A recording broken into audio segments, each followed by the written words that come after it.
Hey, what's happening, everybody? As I mentioned last week, I'm starting a series on some of the horror stories that we hear in real estate.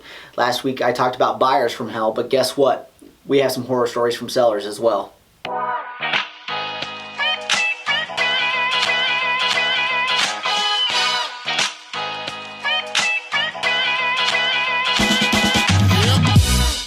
Number 1, refusing to listen to your agent's suggested list price.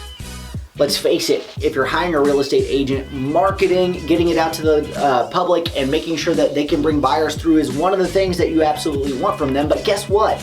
You're probably hiring them to give you advice on the price as well. Just because you have a number in mind that you want to get doesn't necessarily mean that your home's going to bring that value. Make sure you listen to what your agent suggests, because their job is to try to get it sold for you for the most amount of money in the shortest amount of time. And overpricing it on the front end could ultimately mean you're going to get even less money in your pocket once it finally sells. Not only that, don't refuse to budge off your list price.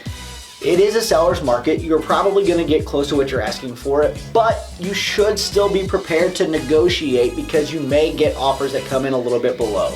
Don't automatically assume and insist that you're not going to take $1 less than what you're asking for the home. Number 2, trying to cancel the sale for personal reasons. And what I mean by that is, specifically, the story that I'm referring to on this is a seller saw something on Facebook, didn't like a political statement that was made by the buyer, decided they didn't really like the buyer, and at that point, they wanted to try to cancel the sale. As I mentioned previously last week, these are legally binding contracts. This is not a reason for you to try to terminate the contract.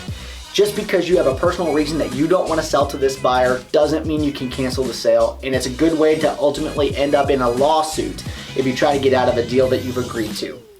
Number 3, being irrational about repairs. I get it, it's your home. You've lived there and you've had absolutely no problems. Why are the buyers asking for these repairs after a home inspection?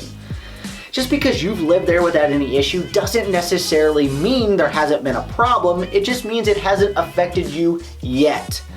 If you're trying to be completely irrational about doing some of these home repairs, you may end up losing the deal. And the truth is, every other buyer who comes through after that initial inspection is done may want that same repair taken care of as well. Not only that, there are disclosure requirements. So if there's something that comes up that is wrong, you now have to tell everybody else that that is a problem. And if you're not willing to fix it, there's a good chance they're not willing to buy your home. Talk to your agent. They're going to help you through the process and say, hey, this is a reasonable request, or no, this isn't. And they should be able to help you figure out exactly what you should or shouldn't fix.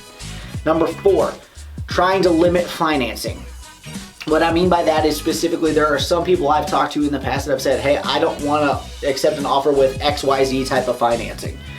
Well, if you're in a position where you have multiple offers and you've got a great conventional buyer who's putting a ton of money down, great, you can go ahead and say, for this reason, I don't want to accept another offer. Completely understand. But don't tell buyers on the front end, before they even come and look at your property, that you're not going to accept a certain type of financing. It can significantly limit your buyer pool, especially depending upon what price range your home is in. So listen to your agent and make sure that you understand exactly what you should and shouldn't do when saying what type of financing you're going to be willing to accept on your home. Number 5, getting offended by offers. Again, I get it. It's your home. It's where you've lived. You have an emotional attachment to it. But once you decide to put it on the market, you've got to stop thinking about it as your home and as a piece of property that you're putting on the market and a product that you're trying to sell. Getting emotionally attached to the property and looking at offers and getting offended by anything can ultimately cause problems down the line. The buyer may be coming in just trying to see if they can get the absolute best price they can when they're trying to buy your house. Ultimately, you're trying to get the most money out of it. Don't look at these numbers or anything else or the terms of the offers that are coming in as a slight to you as an individual. These people are coming in and looking at what they can do to make that house their home. So if you can be one step removed and use your agent to be a sounding board, that is ultimately going to make you feel a lot better throughout the entire process. And number 6, insisting on open houses. Especially right now during a global pandemic, open houses just are not as effective as they used to be in the past. The truth is, they very rarely were utilized to actually sell the house. Most real estate agents hold open houses so they can find clients to sell other homes. The truth is, insisting on your agent hosting an open house all the time is not going to be an effective way to get your home sold, and ultimately just puts a strain on your relationship. Alright guys, these 6 things are just some of the items that we've talked about as sellers who are completely out of line and asking way too much. Make sure that you know exactly what to expect from your listing agent and get those expectations set clearly up front. I'd be happy to help you make a move anytime, so if you're thinking of selling, give me a shout.